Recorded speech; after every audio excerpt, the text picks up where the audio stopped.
matters is how well we love each other. It's not how far we traveled on our way, but what we found to stay. It's not the spring you've seen,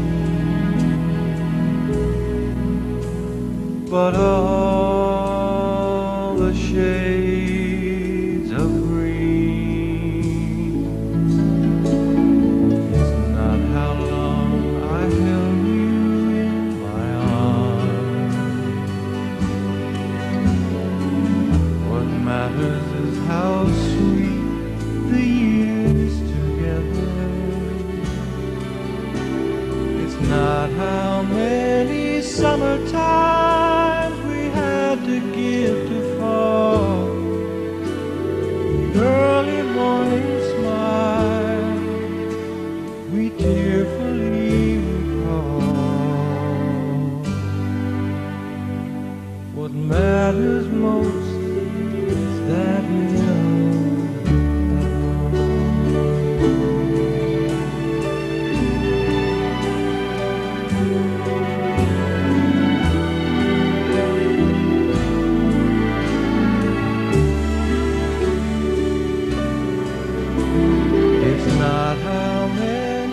Summertimes we had to give the fall. Early morning smile we tearfully recall. What matters most is that we love and all.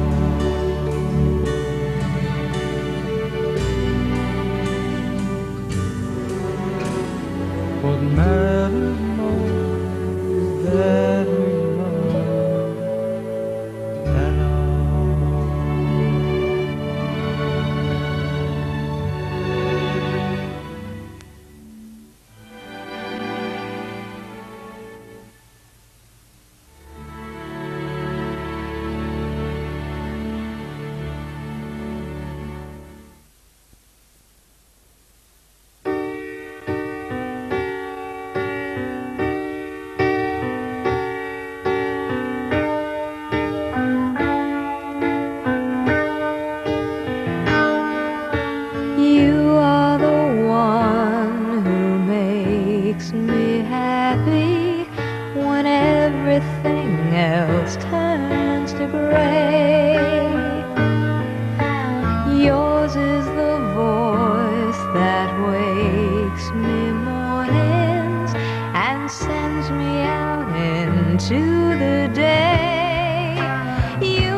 There's no one beyond your eyes.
I can't remember when you weren't there, when I didn't care for anyone but you. I swear we've been through everything there is. Can't imagine anything we've missed. Can't imagine anything the two of us can't do. Through the years, you've never let me down. You've turned my life around. The sweetest days I found with you. Through the years, I've never been afraid. I've loved the life we've made, and I'm so glad I stayed right here with you through the years.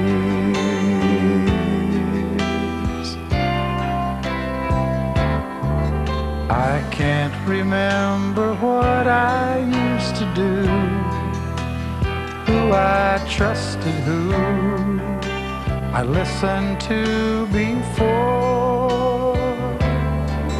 I swear you've taught me everything I know.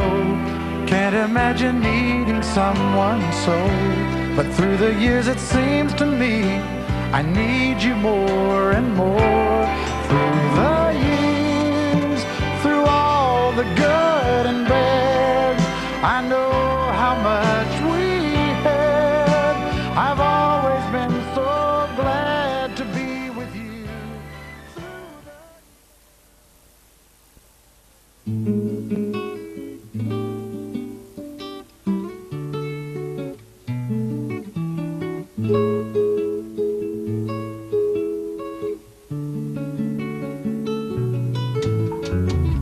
Day after day, I must face a world of strangers where I don't belong. I'm not that strong. It's nice to know that there's someone I can turn to who will always care. You're always there when there's no getting over that rainbow. When my smallest dreams won't come true, I can't take all the madness the world has to give, but I won't last a day without you.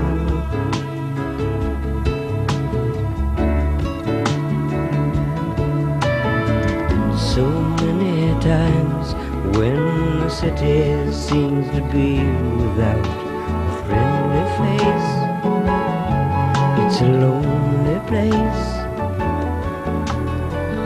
It's nice to know that you'll be there if I need you, and you'll always smile. It's all worthwhile when there's no getting over that rainbow. When my smallest dreams won't come true, I can't take all the madness the world has to give, but I won't last a day without you.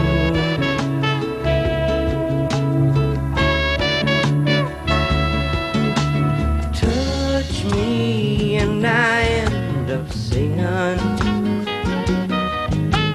Trouble seemed to up and disappear. You touch me with the love you bring on. I can't really lose when you're near.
kasal ay isang banal na gawain at siyang saligan ng ating lipunan. Ito ay nararapat nating pagkukulang lahat ng mataas na karangalan at pagpipitagan. At sapagkat ito ay dapat nating gawing may pagkasi ng ating dakilang Diyos, tayo po ngayon ay dudulog sa Kanya at mananalangin pagkatapos ng isang awit. At ito'y dinala niya sa lalaki at sila'y pinasbasan ng Diyos at sa kanila'y sinabi ng Diyos, kayo'y magpalaanakin at magpakarami. Dapat nating alalahanin kung gayon na ang pag-aasawa ay itinatag ng Diyos para sa kapakinabangan at kaligayahan ng mga taong kanyang nilala. Itinuro ng ating Panginoong Jesucristo na sa pagkakasal ay pinapagsasama ng Diyos ang lalaki at babae upang maging isang laman lamang sa paningin ng may kapal. Ganito po ang kabuuan ng mga pangungusap ng ating Panginoon ayon sa pagkakatala ng Ebanghelistang si Marcos. Dahil dito'y iiwan ng lalaki ang kanyang ama at ina at makikisama sa kanyang asawa at ang dalawa ay magiging isang laman. Kaya hindi na sila dalawa, kundi isang laman. Ang pinapagsama nga ng Diyos ay huwag papaghiwalayin ng tao. At upang matupad ang banal na pagsasamang ito ng mag-asawa, ay itinagubili ni Apostol Pablo batay sa nakasulat sa banal na aklat na ang babae, kapatid ng Mary Rose, na may asawa, ay itinali ng kautusan sa asawa samantalang ito ay nabubuhay.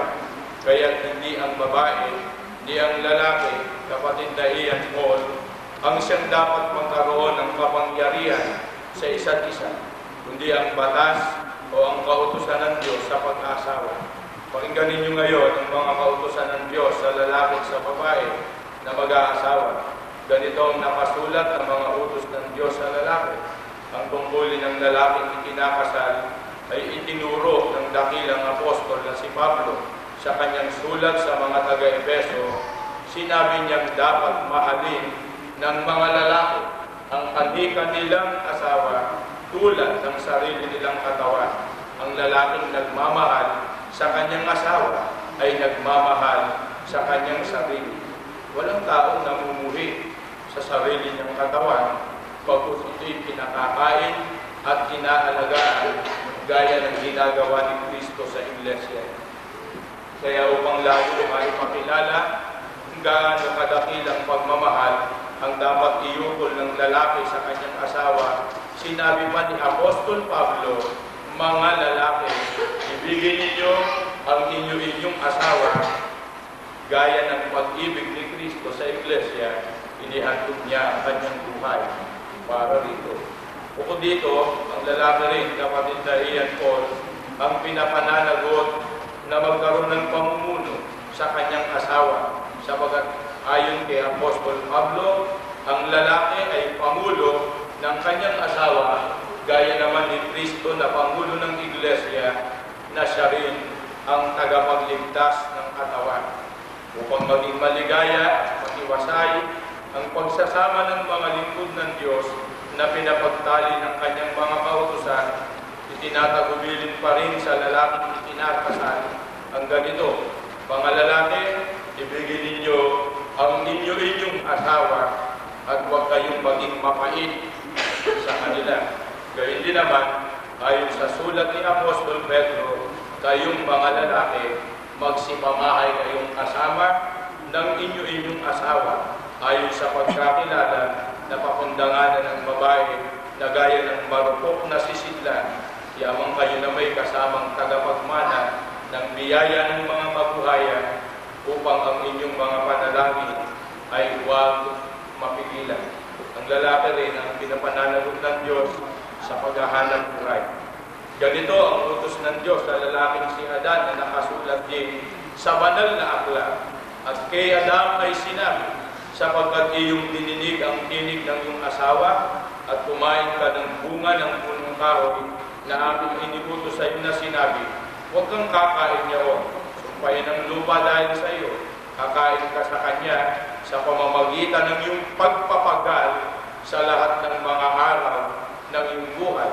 Sa pawis ng iyong mukha ay kakain ka ng tinapay, hanggang sa ikaw ay mauwi sa lupa, sapagkat diyan ka kinuha, sapagkat ikaw ay alabo, at sa alabo ka uuwi.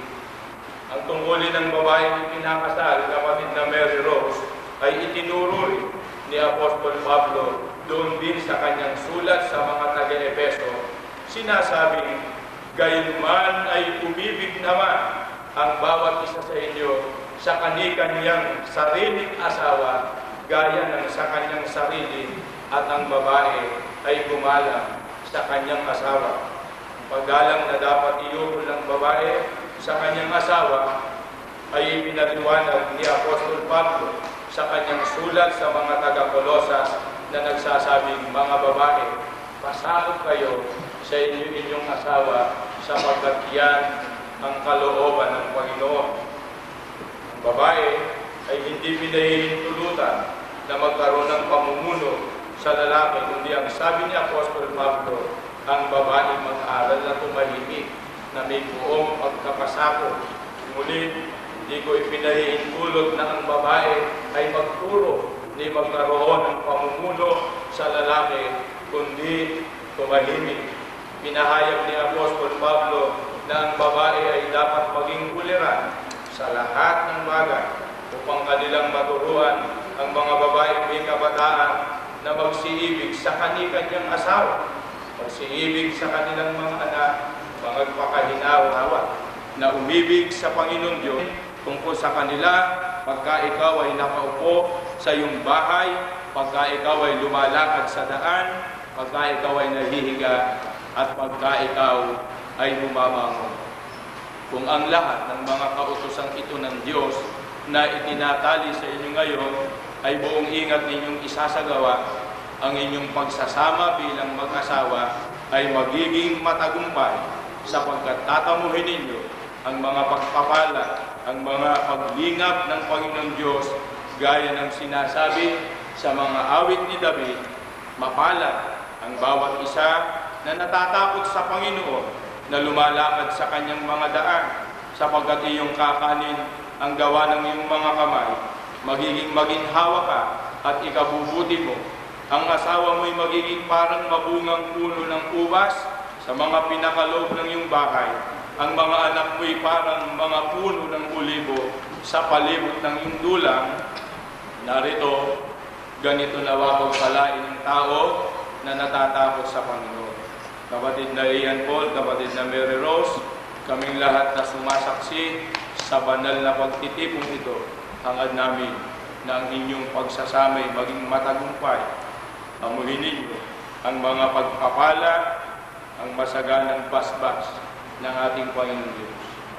Tinatanggapan ninyo ang mga kautusan ito ng Diyos na maging tali at buklod ng inyong pagsasama bilang mag-asawa. Nakatalaga ba kayo na ito'y sumpaan ngayon sa harapan ng Panginoon Diyos na maririnig ng inyong mga piling saksi at ng kapulungan ito? Mangyaring alalayan mo siya sa pagtayo, mga ninong-ninang, mga abay, tumayo po kayo lahat. Tayo! Itas ng inyong kanang kamay, kapatid na Ian Paul. Kapatid na Ian Paul, taimtim ka bang sumasang-ayon sa harapan ng Diyos at nangarin itong mga saksi na kunin si kapatid na Mary Rose na maging iyong tunay na asawa, na siya iyong iibigin at pagkikitagan, iyong pakamamahalin, maging sa kalusugan at sa karamdaman, sa kasagalaan at kahirapan, at iwan mo man ang iba'y mananatili ka sa Kanya habang kayong dalawa'y nabubuhay. Ibabang mo ka ng kamay. Sumayo ka sa kapatid na Mary Rose, mataimtim din bang iyong sinasangkayunan na tanggapin si kapatid na Ian po na maging iyong tunay na asawa, na siya inyong iibigin at igagal at mabubuhay kang kasama niya sa buong pagtitiwala at mag-ibig, sa kalusugan at sa karamdaman, sa kaginhawahan at kahirapan, at iwan mo man ang iba ay mananatili ka sa Kanya habang kayo'y nabubuhay. Babangon ka ng kamay, mangyaring magharap kayong dalawa. Pagbuklod ninyo ang inyong kanang kamay at sabihin mo, kapatid na Ian ko, kay kapatid na Mary Rose, ang mga pangungusap na ito na nakatingin sa kanya. Akong si Ian Paul, inubuha kita, Mary Rose, na maging aking tunay na asawa. At ako'y nangangako at nakikipagtipan sa iyo sa harapan ng Panginoon Diyos at ng ating mga saksi na sa iyo ako'y magiging mapagmahal at matapat na asawa sa kasaganaan at sa kahirapan, sa katuwaan at kalungkutan, sa kalusugan at sa karamdaman, hanggang sa kapaghiwalay tayo ng kamatayan. Kapatid na Mary Rose, ikaw naman ang may ipangangako kay kapatid na Ian ko. Sabihin mo sa kanya ang mga pangungusap na ito. Akong si Mary Rose ay tinatanggap kita, Ian ko, na maging aking tunay na asawa.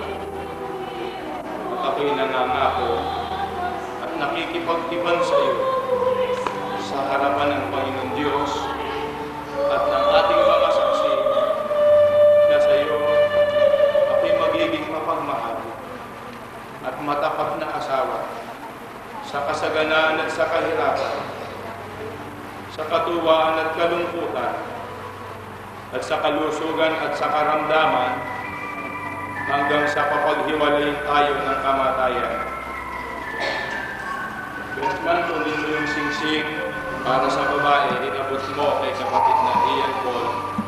Maid of honor, kunin mo yung bouquet sa kayong globe sa kaliwang kamay ni Mary Rose. Ang kalasingsingan sa kaliwang kamay, sabihin ng pangusap na ito, ang singsing na ito ay ibinibigay ko sa iyo, Mary Rose, bilang sagisag at pangako ng ating patuloy at nananatiling pag-ibig.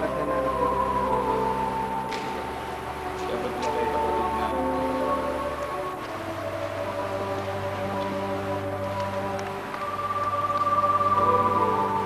Naway ang singsing na ito na isang makabuluhang palatandaan ng pangako ay maging sagisag ng kadalisayan at kawalang katapusan ng inyong pag-ibig. Kunin mo, kapatid, sa kaliwang kamay. Sabihin mong pangungusap na ito, ang singsing na ito, ay ibinibigay ko rin sa iyo, Ian Paul, bilang sagisag at pangako ng ating patuloy at nananatiling pag-ibig. Malagiin niyo na magkahawak ang inyong kamay na may singsing, bayaan ito'y maging tatak ng inyong pinagbuklod na kapalaran ng inyong pagkakasundo, pagsusuyuan, pagmamahalan at katapatan.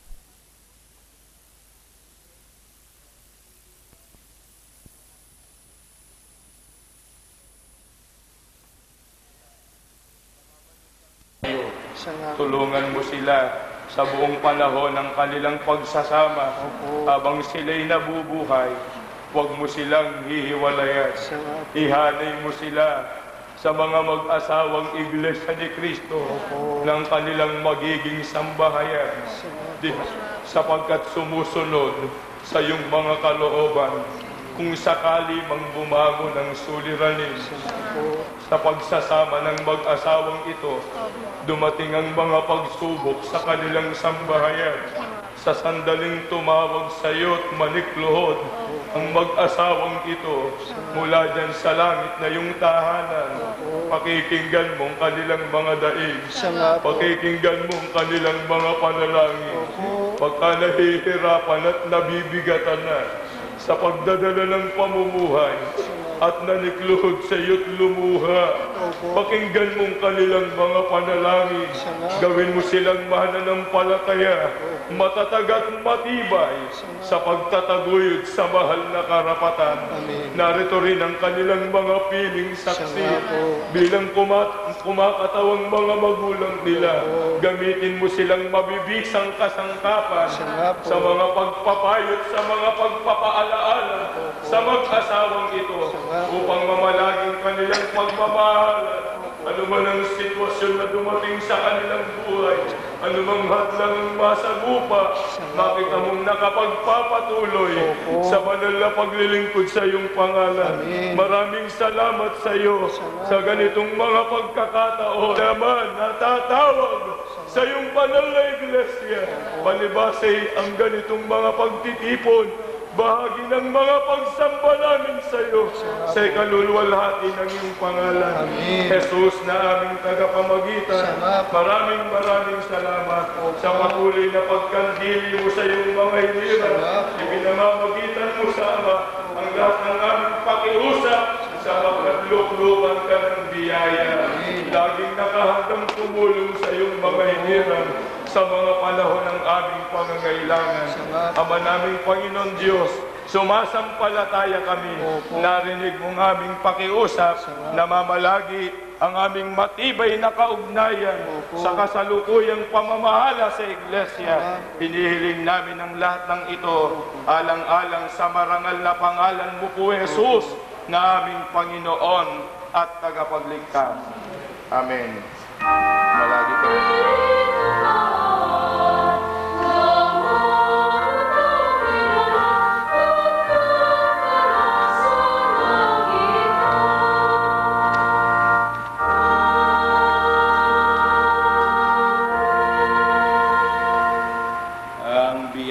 Pagliligtas ng ating Panginoong Jesucristo, ang pag-ibig ng Panginoon Diyos at ang patuloy na paglakip ng Espiritu Santo ay sumainyo nawang mag-asawa at sa ating lahat ngayon at magpakailanman.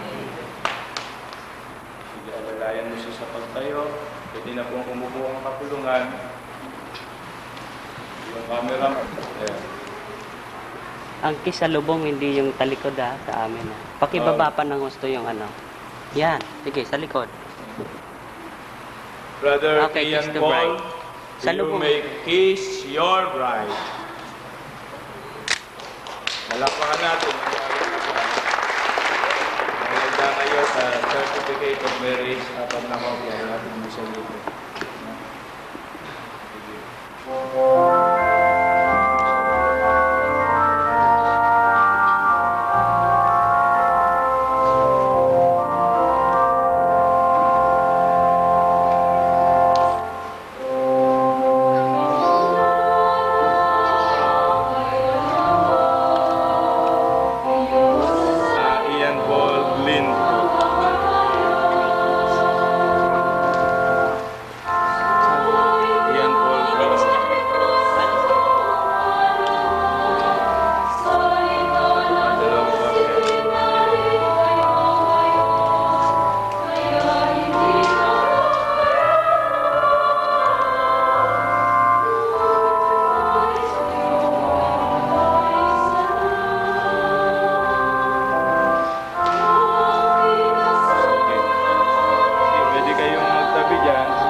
Mr. Philip Buencamino at Mrs. Marciana Cortez.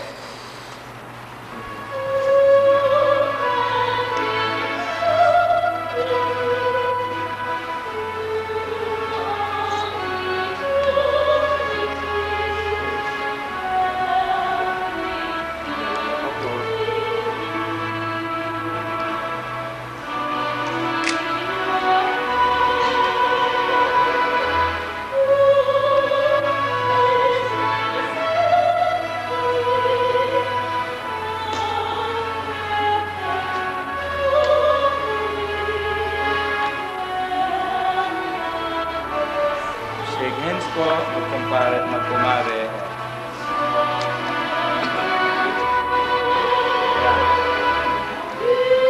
Kapatid na Dennis Gutierrez at kapatid na Liz Ramirez.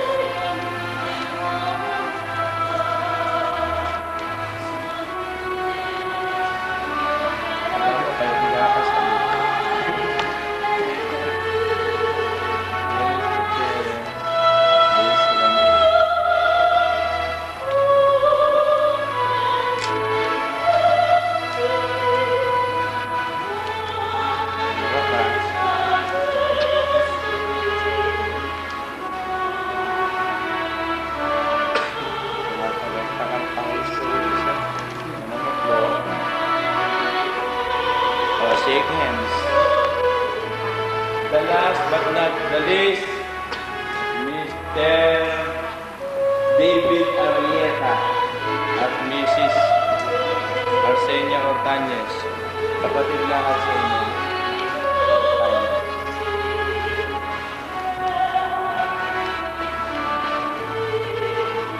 Kapatid ka ni Kagaragan.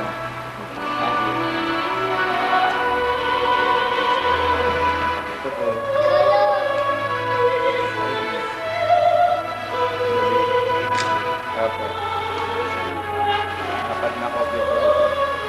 Ito pa rin. Hindi po. Ito po. Yeah.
Palakpakan natin muli ang bago.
sa'yo.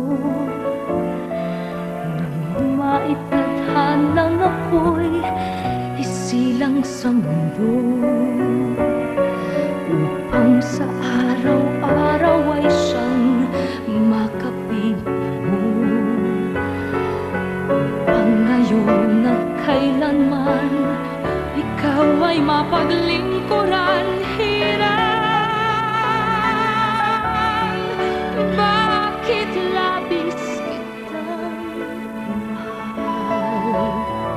Pangalawa sa may kapal, higit sa aking buhay. Sa bawat araw ang pag-ibig ko sa'yo liyan.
applause to the newlywed engineer and Mrs. Ian Paul A. Gilbrook.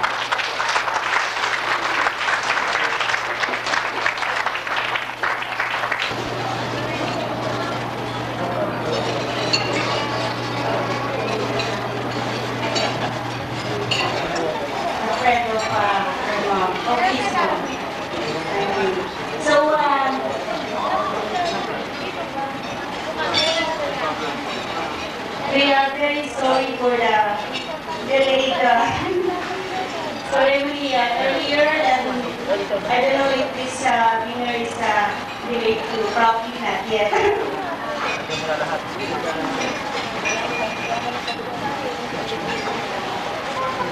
While waiting for the bride and the groom to be seated. Yes. So we'll just go on. So the other principal sponsors are not here yet. So you can study.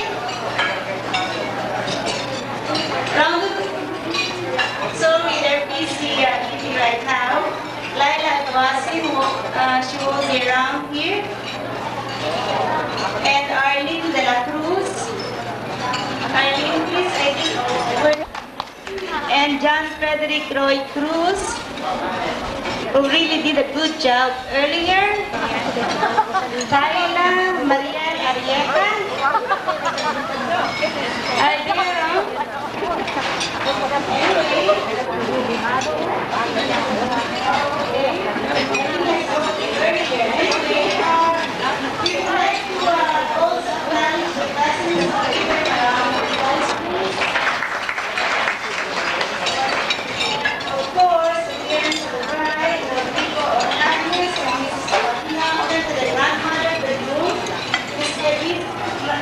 Mrs. Maria Antonieta Aguasi.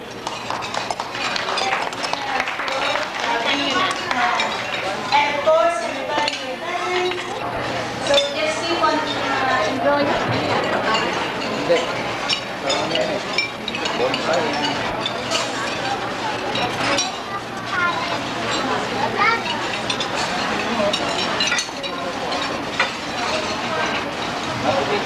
And of course, let's not forget grandmother of the bride.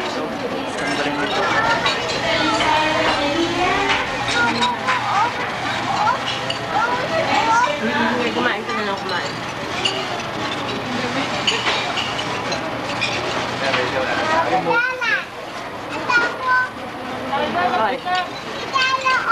Kaya mo siya.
Sinubuhan yung tulong sa akin. Talikod yun. Sige.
Okay. After the toasting ceremony, cake cutting ceremony, and the belly laugh.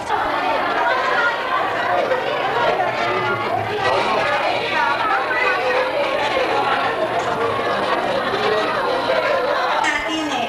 Pwede rin mo siguro yung gustong maging dalawang asawa.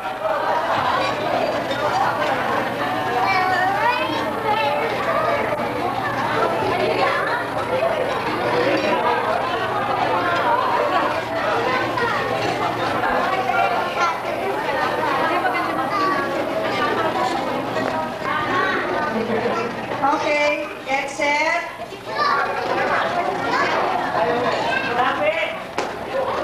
Lapit ko yung mga ladies, huwag kayong matakot.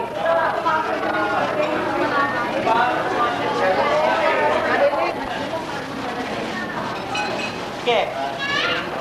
Okay, 1, 2, 3.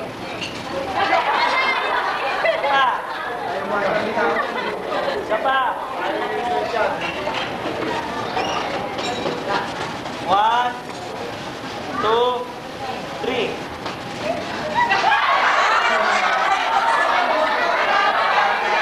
Gustong sumalo.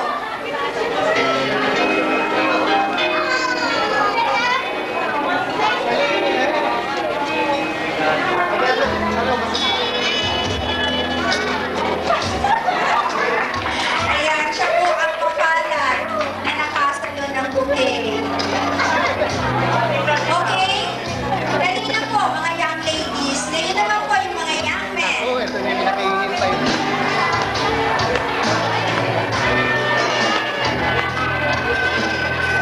Papakita ko ba?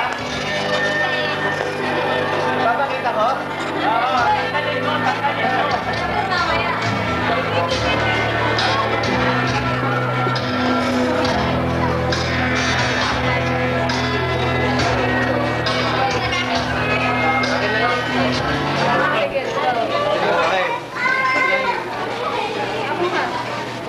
Nice, eh?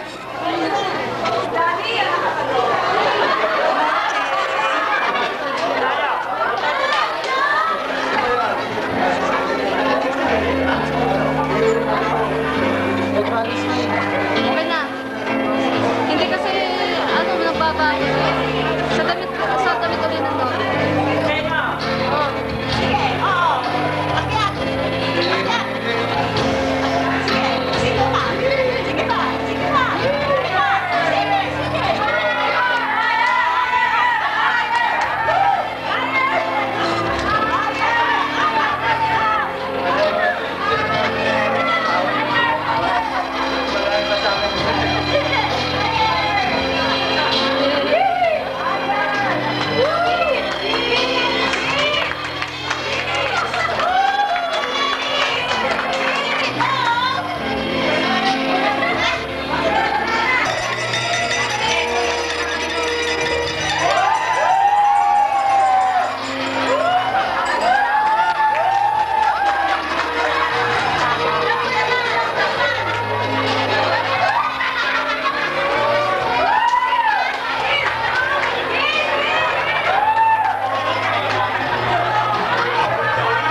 Gabi na, kailangan mamukuha. Yun lang po. Maraming salamat.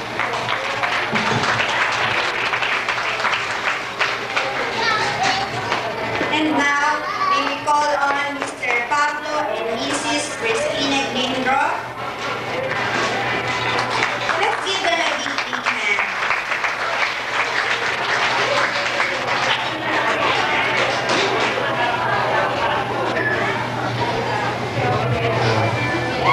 Magandang gabi po.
small sponsors. Hopefully, you could also guide us to take our team ng buhay namin. And hopefully, sana, yung maayos mo yung kasama namin